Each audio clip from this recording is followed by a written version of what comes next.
as I pointed out, Genghis Khan and his boys not only went to Germany, they conquered Korea too. And they brought their stuff there. And that's where we get kimchi from. It's very tempting from what we see in North America to think kimchi is a standard recipe. As we pointed out before, some authorities say there's at least 160 different recipes. Who knows? In a way, it's kind of like what you'd see in India. In Northern Korea, it's not spicy at all. And I actually did have a Northern Korean kimchi I didn't make. I bought in a store and I left it at home today so we didn't get to try it. It doesn't have any spice in it at all. The further south you go, the spicier it gets, typically. And it depends on the various salt. Now, in Germany, you'd have sauerkraut, maybe 1 to 3 times a week. In North America, we might have pickles every once in a while. There might be a condiment on the side of your plate. They might, and people might eat it or might not. Especially if you have those great dills that were made the other day, you're going to eat them for sure. But when it comes to Korean food, kimchi is not an option. It's mandatory. You're eating kimchi 2 to 3 times a day. It's served with almost every meal. And it's kind of, it's non-negotiable. Just, you're eating kimchi. Again, there's several different types of kimchi, as I said. And we typically think of the kimchi as the spicy version that we're going to look at. That's why we're drinking Korean tea right now, to set us up for the mood for kimchi. Now, at first of all, the things that you think about with kimchi is you think it's spicy. And it is. But that does not define the kimchi. It's kind of the tanginess of the ferment. And the kimchi is a medium ferment. As we were talking about some of the Japanese ones, really short. Tsukemonas, quite short. Kimchi, medium. Sauerkraut is long. The kimchi are good to eat in 5 days. 7 days for sure, a week or so. So this one, gotta check. So this one here I started on the 17th of November. So it's about 3 weeks old, 4 weeks old almost.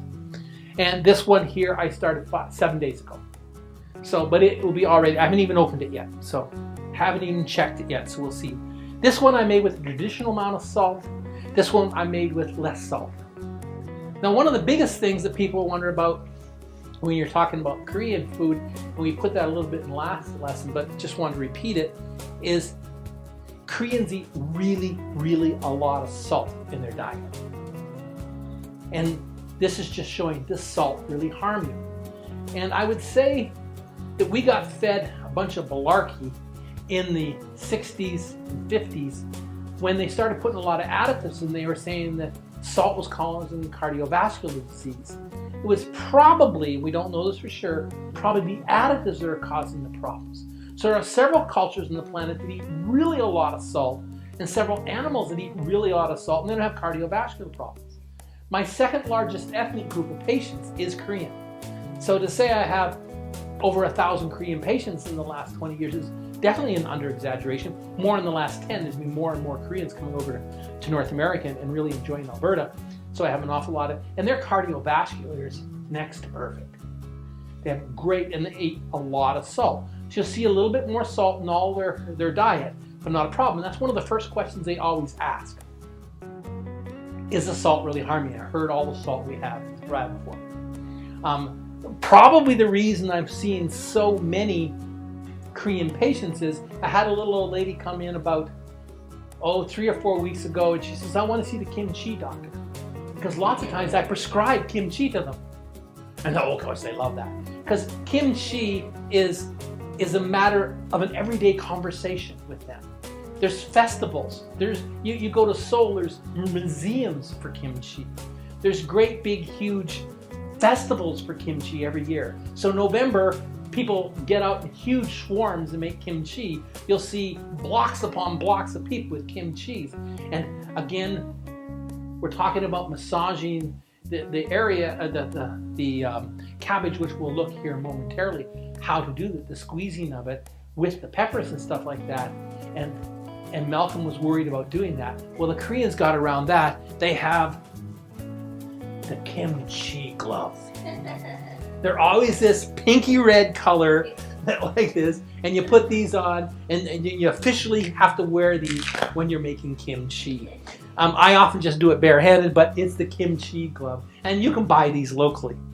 Now, kimchi is so popular, to put it in perspective, a kimchi fridge is probably one of the most popular wedding gifts you can get in Korea, China, some parts of Japan.